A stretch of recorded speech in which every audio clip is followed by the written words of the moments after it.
Então, uma boa tarde, Rubens Salles, o nosso grande ajudante no que se refere ao material da nossa querida Ruth Salles. E boa tarde, querida Fabiana, professora da Escola Haitiara. Boa tarde. Boa tarde, Mariane, boa tarde, Rubens. A gente vem aqui hoje em nome do Amanagé, que é o jornal da nossa querida Escola Haitiara, é um jornal eletrônico, e essa edição do jornal ela vai trabalhar com o tema da literatura e também seguirá por um outro tema que é o da fraternidade econômica. Então, seguindo o tema da literatura, a gente convidou hoje o Rubens e a Mariane para que a gente possa fazer, então, essa conversa, tendo como tema central a nossa querida escritora Ruth Salles. Bom, para mim é uma alegria estar aqui.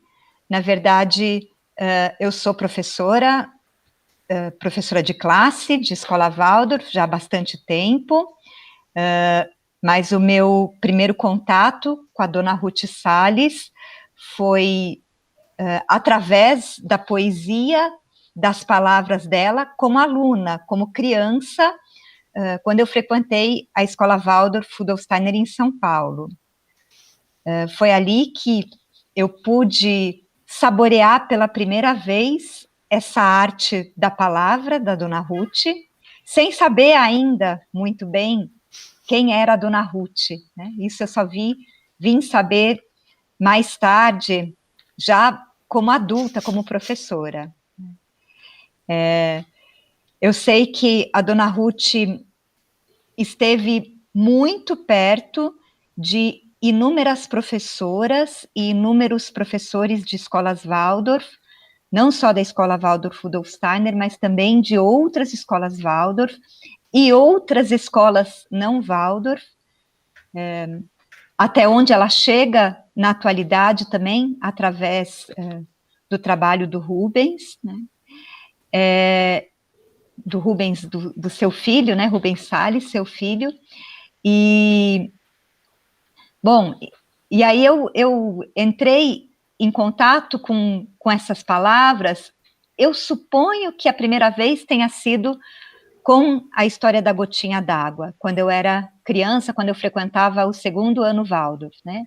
Ali essa história já aparecia, e também aparecia a poesia da dona Ruth. E ao longo dos anos, eu fui lidando com outras composições literárias, outros poemas da dona Ruth, e aos poucos eu fui percebendo que a minha própria professora de classe, que era a dona Lúcia Bruno, tinha um contato próximo com a dona Ruth. E cada vez mais esse ser que eu nunca via, que era a dona Ruth, cada vez mais ele se tornava vivo e presente para mim. E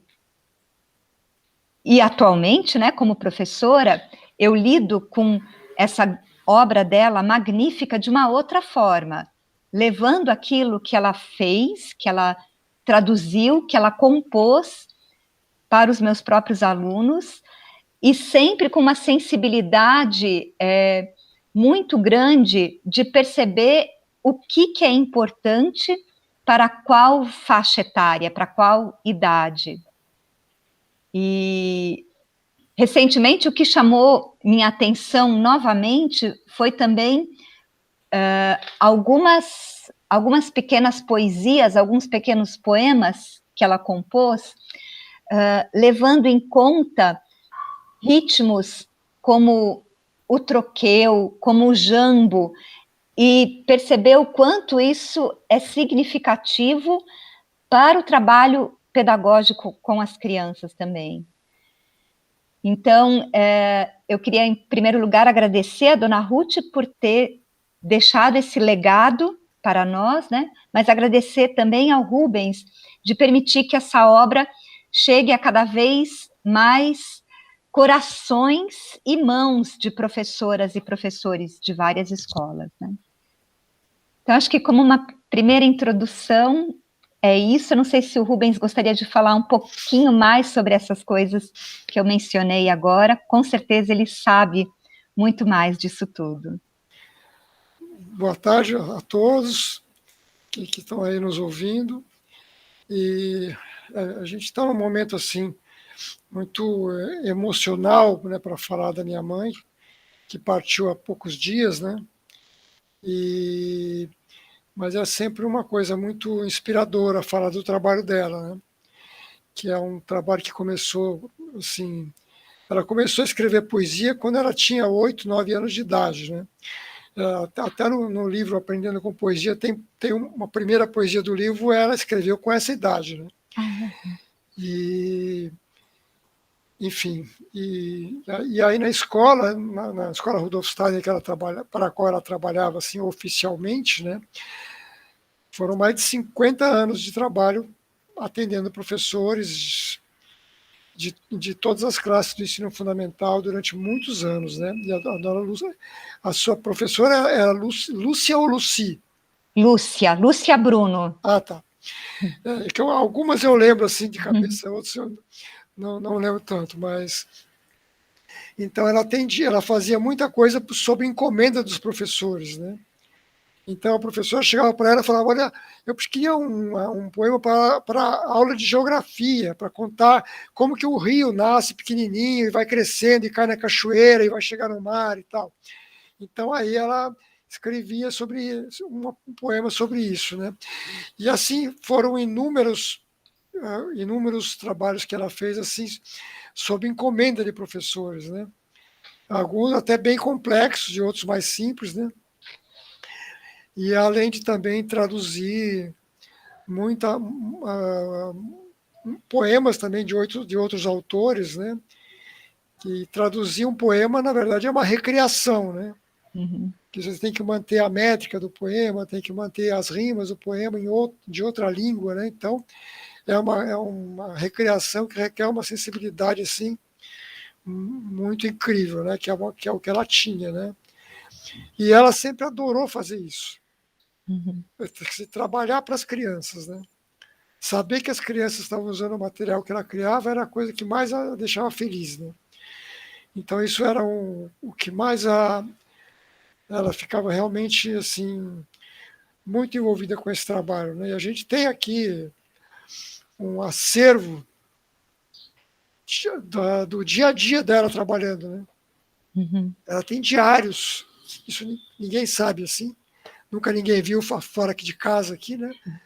Ela escrevia tudo que ela estava fazendo dia a dia. Ela tem vários caderninhos de cada ano que ela trabalhou e tal, que é um material incrível, né? Do ponto de vista assim histórico, para você até compreender o trabalho dela, né? Com quem que ela conversou, de quem que ela traduziu, enfim. E além do material bastante grande que ela criou, inclusive em termos de peças de teatro, né? Peças de teatro foram, acho que, mais de 120 peças. Entre peças que ela escreveu e peças que ela traduziu, adaptou, né? E muitas histórias se relacionam a essas peças também, né? Tem muita coisa curiosa, né?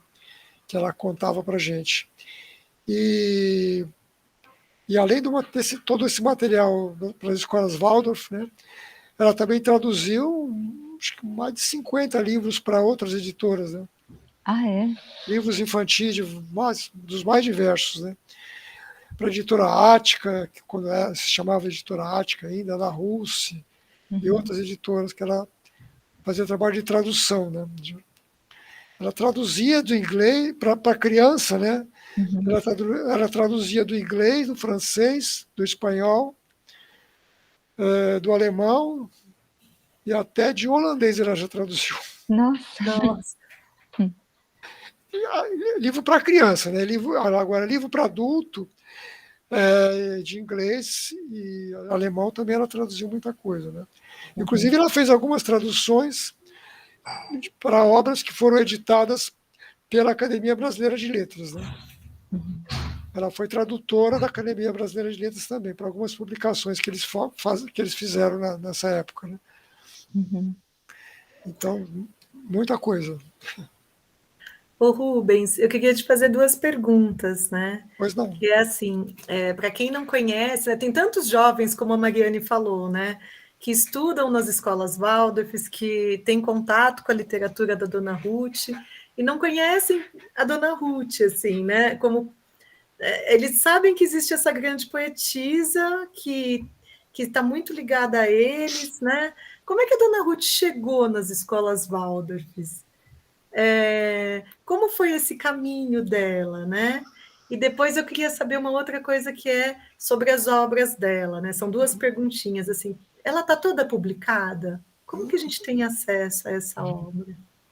Então, bom, ela trabalhava como funcionária, né, da escola Waldorf Rudolf Steiner, né? Então, as obras dela iam para a biblioteca depois de prontas, e aí outras escolas pediam, ou iam lá, copiavam, tiravam xerox, enfim. Aí o processo dentro da Steiner, eu não sei exatamente como era, devia ter de várias formas, né? Mas, enfim, então, no primeiro, durante muito tempo, né, esse foi o caminho, né? Os professores compartilhavam, trocavam esse material, né? Até com xerox, e, enfim, de uma forma mais simples, né, naquela época. E aí iam compartilhando com outras escolas. A Estado ia compartilhando com outras escolas, né? Então, isso foi assim durante muito tempo, né? E de uns 20 anos para cá, acho que um pouco menos do que isso, mas mais ou menos, a gente começou a publicar pela internet. Uhum. A gente começou a publicar através do nosso site, que antigamente se chamava Arte Social, Uhum.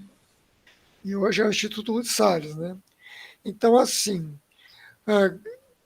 a grande parte do material que ela produziu, principalmente poemas e peças de teatro, todos eles são disponíveis no nosso site para qualquer professor de qualquer escola, de qualquer lugar do mundo usar. Uhum. E usam, né? Usam no Brasil e usam em Portugal, Angola, Moçambique. Tem acesso no nosso site de vários países de língua portuguesa e outros que não são língua portuguesa também, né? Então tem bastante acesso nesse sentido, né? Todo o material que está no site pode ser impresso em PDF, então é um material assim, livre para uso não comercial, né? E tem os livros que nós publicamos através do Instituto, um livro com as peças de teatro para o ensino fundamental, fora as peças de 8º ano, que já são trabalhos maiores, né? Que também estão no site disponíveis, né?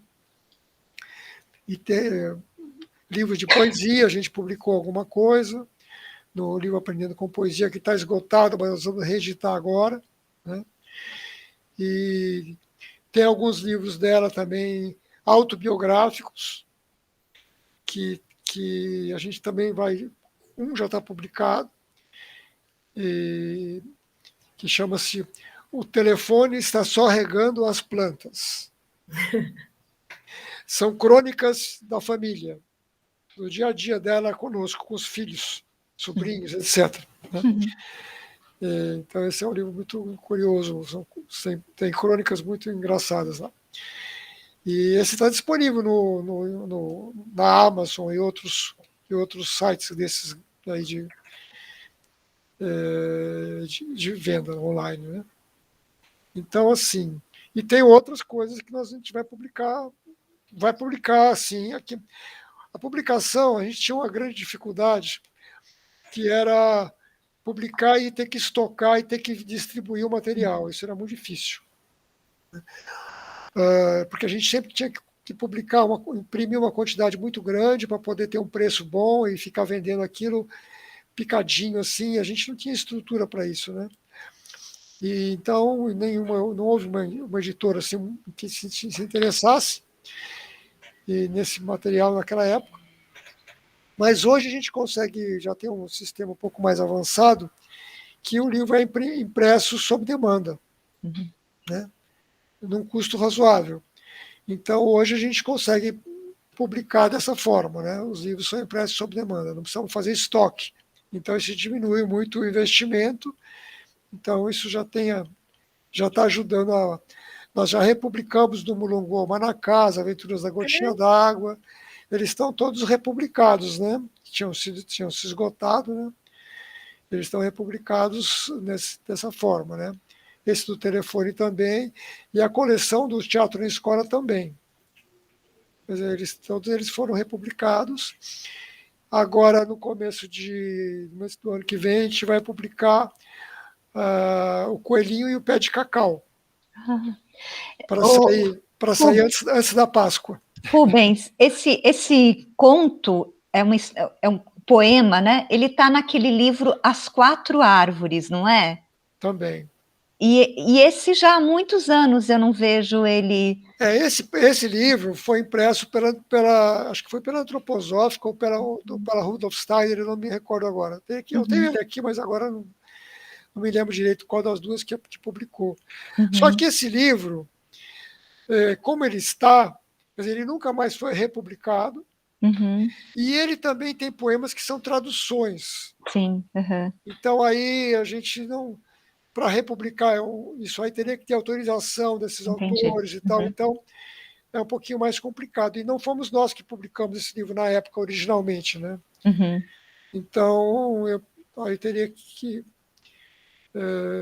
muita coisa que está nesse livro também está no Aprendendo com Poesia, né? E algumas coisas não estão, porque foram traduções de outros autores. Né? E, Rubens, eu fiquei muito curiosa, você disse que tem uma poesia no Aprendendo com Poesia que ela compôs com 8 ou 9 anos. Eu fiquei curiosa para saber qual é essa poesia. É a primeira, o Barquinho. É a primeira? E ela tem aqui, ela tem caderninhos cheios de poesias dela dessa época. Vamos publicar isso também. Sim.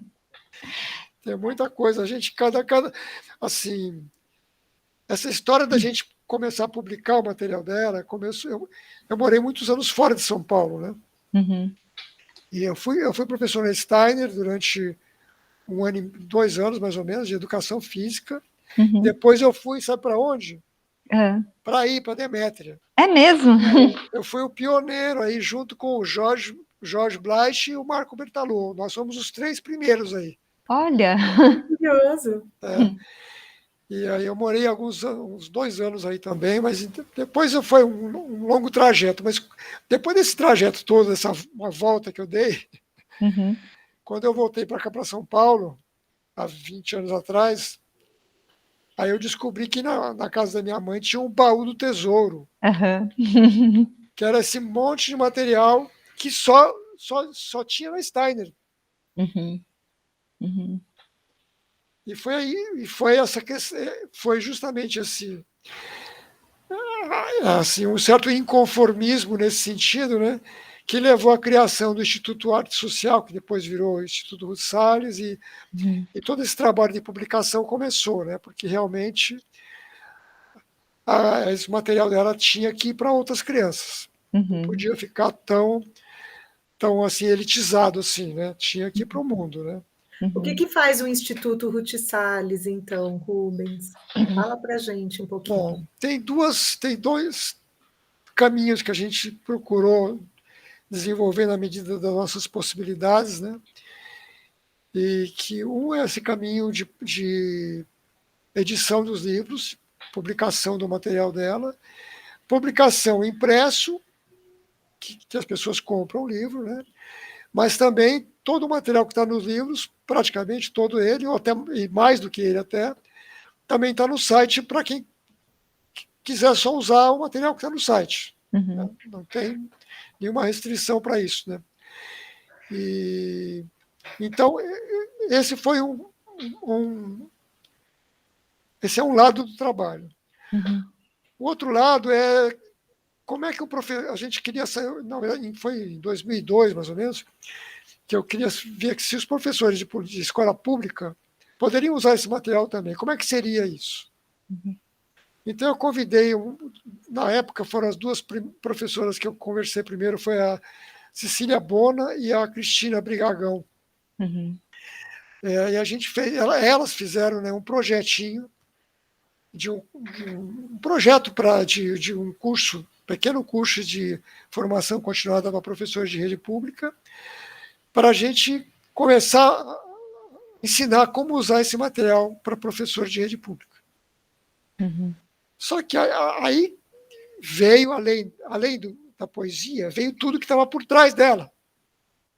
Por que ela é usada, como que é usada, e aí então tem que entrar a antropologia também, tem que entrar também a questão dos temperamentos, tem que entrar. Então, foi feito um projeto muito bem estruturado, né?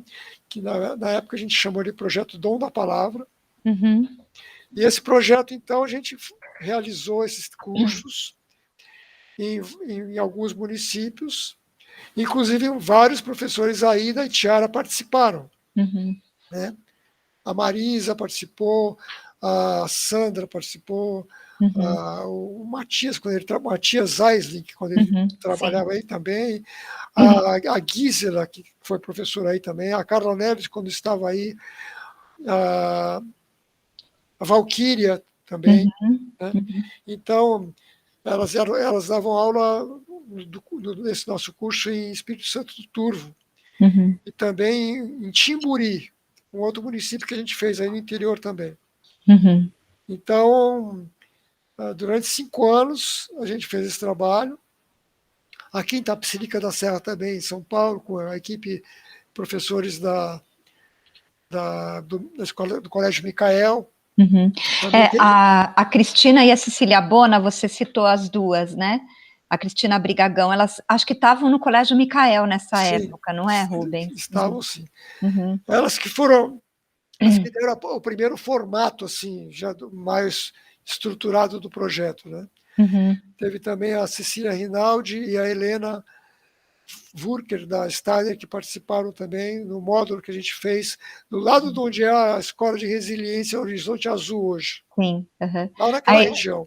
A Helena, eu sei que está na Rudolf Steiner ainda, e a Cecília Rinaldi atualmente está na Escola Quintal Mágico de Paraty. Eu sempre contato com ela, sempre converso com ela. Sim. Ela é minha comadre. Legal. Eu tenho contato com ela sempre. Então, esse foi o primeiro trabalho que a gente fez. Assim, eu digo foi porque ele durou 5 anos, né, mas ele não foi sustentável durante muito tempo. A gente dependia de patrocínio, então era bem complicado a gente conseguir manter, porque todo o pessoal era remunerado para fazer o trabalho e tal. As professoras eram pessoal assim, absolutamente incrível. Né? E para mim é sempre emocionante falar desses professores, dessas professoras, né, e professores, porque elas saíam, trabalhavam a semana inteira, e fim de semana iam fazer esse trabalho. Em Timburi, Espírito Santo do Turno, viajavam, ida, volta e tudo mais. Não é qualquer uma que faz isso. Sim. Tem que amar muito o que faz. E o que fazia elas ficarem assim, tão assim, entusiastas desse trabalho, era o resultado. Elas conseguiam perceber como isso mudava a vida das professoras, que eram alunas delas, no caso. Né? Sim. Então, é assim, e das crianças, assim, em função disso. Né? Mas foi um trabalho muito emocionante. Depois eu fiz um mestrado sobre isso, que está no site também disponível. Né? Mas aí qual foi o segundo capítulo dessa história? De levar esse material para um pouco dessa educação tão maravilhosa para a escola pública. Nós temos algumas escolas públicas que usam pedagogia de Waldorf, e algumas há muitos anos, que eu não conhecia, certo? Eu não conhecia de nome, mas nunca tinha ido lá. E você pode citar algumas, Rubens? Claro. A escola Araucária, no município de Camanducaia, que é a mais antiga, a Escola Vale de Luz, em Nova Friburgo, a Escola Cecília Meirelles, em Nova Friburgo também. Essas são as 3 mais antigas, mas temos muitas outras que são mais recentes, né? Temos na Bahia, várias escolas da Bahia, temos em Aracaju, na rede pública também. E tem vários tipos de escola pública, de escola que usa a pedagogia Waldorf na rede pública, né? Tem as escolas que são conveniadas, que foram criadas por associações pedagógicas, como a Etiara, por exemplo, mas que tem um convênio com as prefeituras, que bancam a maior parte do custo da escola, né? E tem escolas que a pedagogia Waldorf está acontecendo dentro da própria estrutura da rede pública.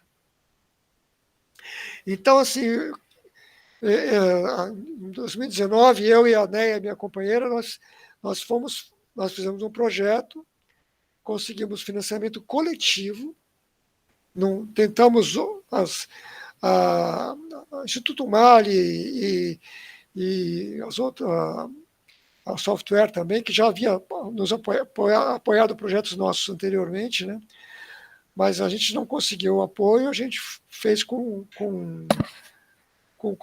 financiamento coletivo, né? Uma pesquisa patrocinada com financiamento coletivo. Foram 221 pessoas, se não me engano, que apoiaram a gente. E nós fizemos, então, um trajeto, uma viagem, para conhecer e estudar 14 iniciativas Waldorf na rede pública no Brasil. Inclusive, dessas 14, 3 que não tinham dado certo. O objetivo era descobrir o que fazia dar certo e o que fazia e quais eram as dificuldades e quais eram as demandas dessas escolas, o que elas precisavam, né? Então a gente fez mais de 90 entrevistas com pais, professores, secretário de educação, então em vários municípios, né? Essa pesquisa está no nosso site, né? Também disponível lá. É um trabalho bem detalhado, né? Tem um capítulo lá para cada município e tal, e assim, todos os pontos fortes, pontos fracos, tudo que a gente achou que poderia ajudar e orientar outras iniciativas que queiram seguir por esse caminho, né?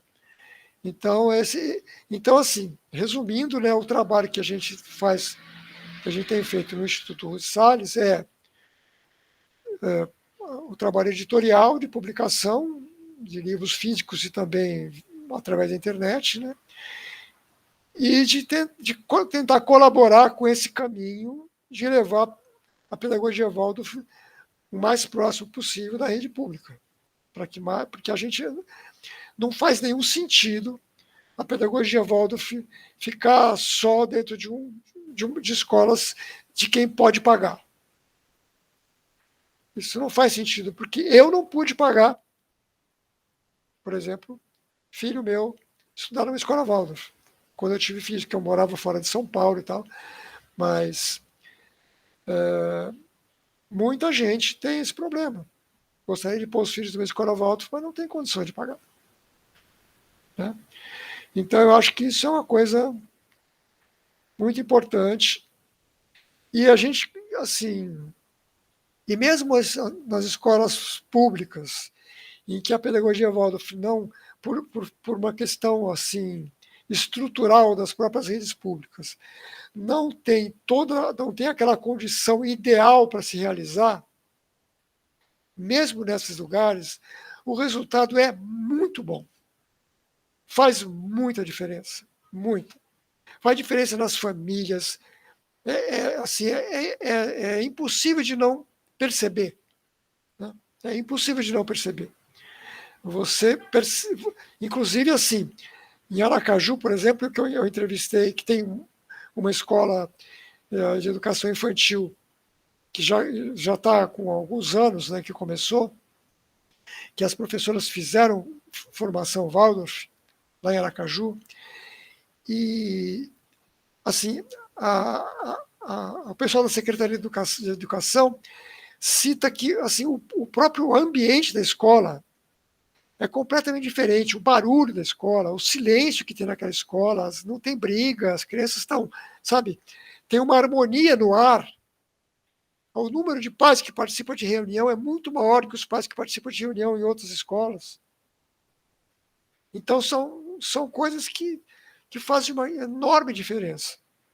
Mesmo onde a pedagogia não tem toda aquela, sabe, não tem as mesas de madeira, tem mesas de fórmica, tá? Não parece uma escola Waldorf às vezes, mas aquela parte, assim, aquele trabalho espiritual das professoras tem um resultado muito bom. As crianças adoram.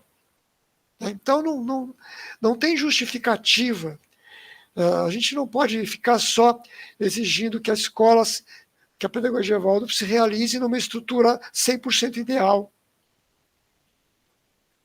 Mas, Rubens, posso só, escutando você falar, né, me vem muito forte, né, que a dona Ruth, ela conseguiu trazer a pedagogia Waldorf dentro dos próprios poemas, né, assim, eles carregam a pedagogia Waldorf. Então, uma vez que eles vão, né, uma vez que essas histórias e essas palavras dela todas, elas estão no ambiente onde as crianças podem cultivá-las, né, podem ouvi-las, podem recitá-las, de alguma forma a pedagogia Waldorf chega, né, assim, é isso que você está contando para a gente, né, e eu realmente fico impressionada que a poesia dela traz isso.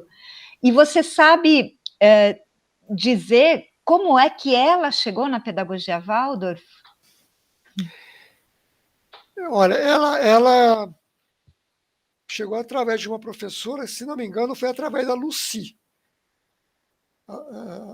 que depois foi criar a Escola Waldorf São Paulo. Se não me engano, foi a Lucy que apresentou a pedagogia Waldorf para minha mãe, isso em 1960 e poucos, né? Não sei de cabeça agora o ano. E aí ela conheceu e tal, enfim. Aí matriculou lá meus dois filhos mais novos, meus dois irmãos mais novos, né? Eles estudaram lá, o Pedro Paulo e o Cláudio, eles estudaram na Steiner, e eu fui lá dar aula de educação física, em 1971 ou 72, por aí. Você nunca foi aluno? Nunca fui aluno. Nunca fui aluno. Então, assim, e aí teve gente também que conheceu a pedagogia Waldorf através da minha mãe. Então, quem sempre fala sobre isso é a Luísa Lamerão. Foi a minha mãe que apresentou a pedagogia Waldorf para a Luísa, né? Quando a Luísa tinha 18 anos de idade. E assim vai, né? Uns vão apresentando os outros e essa rede vai ampliando, né? Eu fiquei pensando, Rubens, no que você falou, e a Mariane complementou tão bem, né? Assim, de como, na verdade, a literatura dela consegue ir tão longe e daí atingir as pessoas naquilo que é mais essencial, né? Porque carregar toda uma estrutura de uma pedagogia, às vezes, a mesa de madeira, o que é o menos importante, né? Assim, mas ter esse elemento, né? Dessa literatura com uma alma tão bonita, assim, né? Vai para qualquer lugar, né? Vai para qualquer lugar. Vai para qualquer lugar, isso é muito bonito. Com certeza. Né? E isso é a arte dela, né? O quanto a literatura tem essa capacidade, né, de transformar, então, essas consciências, né, transformar esse ambiente social de algum modo, né? E é interessante que quando você vai para a rede pública, assim, com esse material, as professoras, às vezes, elas não acreditavam que fosse possível fazer certos trabalhos com as crianças, que elas achavam que elas não conseguiam. Mas como uma criança vai decorar um poema desse tamanho, que nem a gotinha d'água? Imagina, eu não consigo, como é que a criança vai decorar? Então, sabe, e aí, quando ela percebe como é que realmente a coisa acontece, aí elas ficam super entusiasmadas também, né? Porque elas vão se enriquecendo com isso, né? Então, tem muita coisa que acontece assim, a partir desse trabalho que realmente é muito interessante de você conseguir ver. É uma coisa muito rica. A questão dos ritmos, né? Como é que faz um ritmo com a classe, não vira uma bagunça? Uhum. Né? Como é que se quer dizer, vai conseguir fazer um ritmo, botar as crianças dentro da classe para fazer o ritmo, bater palma, não sei o que, não vai dar uma bagunça isso? Eles não têm noção disso, os professores. Então, quando você leva... Por isso que assim, que na verdade, o que a gente fazia no projeto que a gente fez, o Dom da Palavra, não era só levar a poesia propriamente, mas aquela metodologia que está e a filosofia que está por trás, né? Para dar, assim, para os professores confiança de usar o material, né?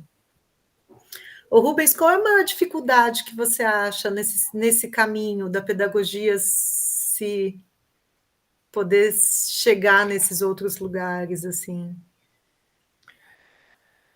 Olha, eu acho que um principal, eu acho que a pedagogia precisa ser mais conhecida no âmbito acadêmico, principalmente. Precisa ser. Eu fiz mestrado aqui no Mackenzie, em São Paulo, e as meus orientadoras não conheciam a pedagogia Waldorf. Então, assim, era muito difícil, né? E outra coisa, você vai numa secretaria de educação, lá no caso de Nova Friburgo, por exemplo, quando tem a escola Cecília Meirelles e a Vardilus, que estão lá há muitos anos, né? Que são escolas conveniadas com a prefeitura.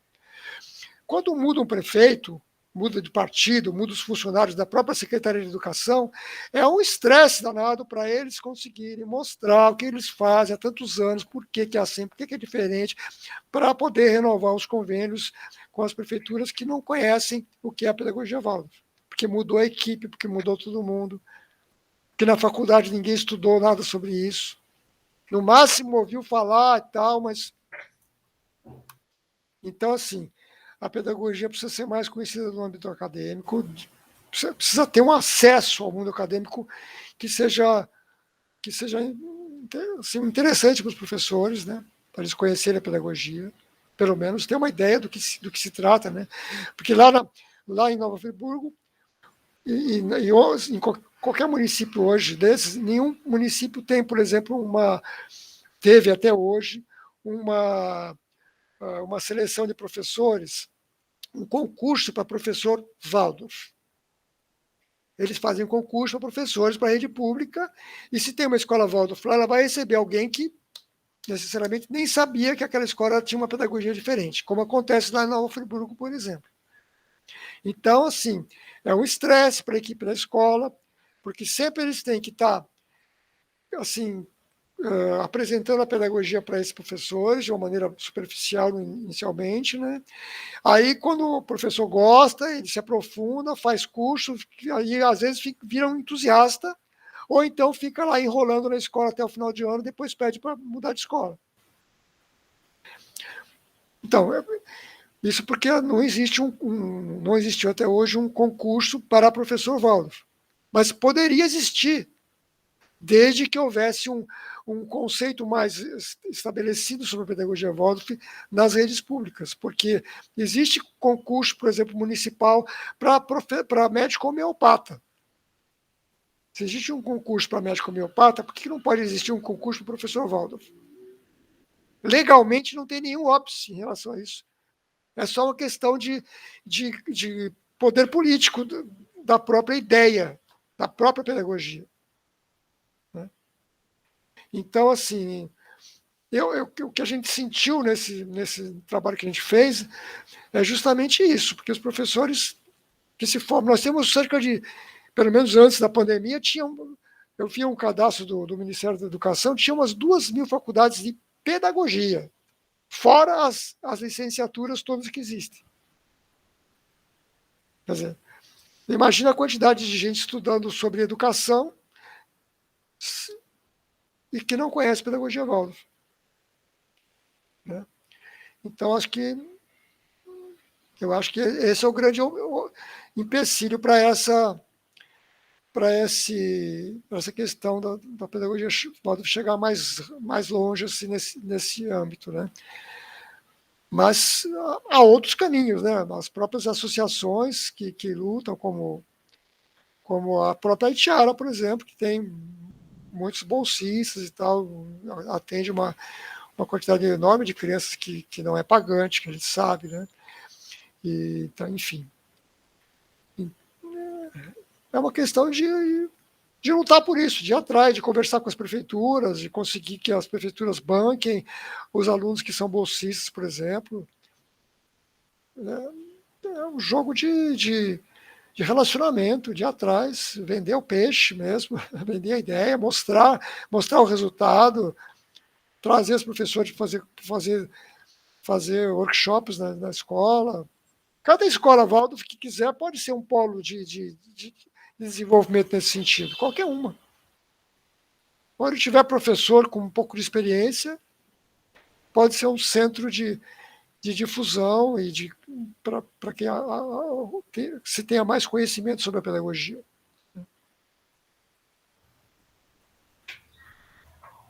Muito bom te ouvir, Rubens. E, Rubens, assim, como professora também, né, de ensino fundamental, desse período que vai dos 7 aos 14 anos, o que eu posso dizer é que as poesias da sua mãe, elas, além de nos ajudarem em tudo aquilo que é a forma, né, porque o ritmo, ele ajuda na forma, elas têm também um enorme papel no conteúdo desse período, né?